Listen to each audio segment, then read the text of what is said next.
Are you thinking of making a major decision, maybe to do a kind of risky investment, but everyone else is doing it, so it seems like a good idea? Or maybe you're thinking about separating from your husband or bailing your teenage child out of some natural consequences because you don't want to see them suffer.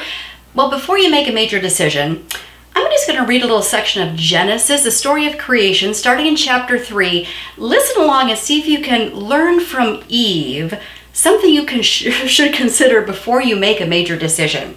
Genesis chapter 3. Now the serpent was more cunning than any other animal of the field which the Lord God had made. And he said to the woman, Has God really said, You shall not eat from any tree of the garden? The woman said to the serpent, From the fruit of the trees of the garden we may eat, but from the fruit of the tree which is in the middle of the garden, God has said, You shall not eat from it, or you will surely die. The serpent said to the woman, You certainly will not die, for God knows that on the day you eat from it, your eyes will be opened, and you will become like God, knowing good and evil.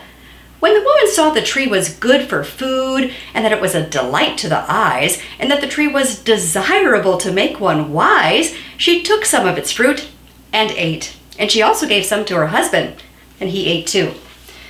What do we learn from this story?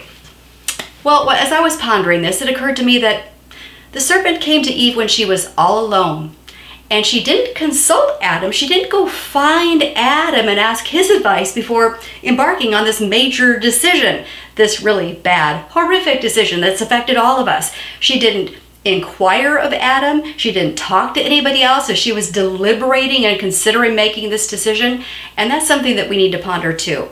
If you're about ready to make a major decision, even if it seems like a perfectly great idea, what about consulting a godly mentor? Better yet, pray with a couple of godly people in your life for discernment, for wisdom. Get the counsel of some godly people before charging ahead. Maybe you won't regret it then.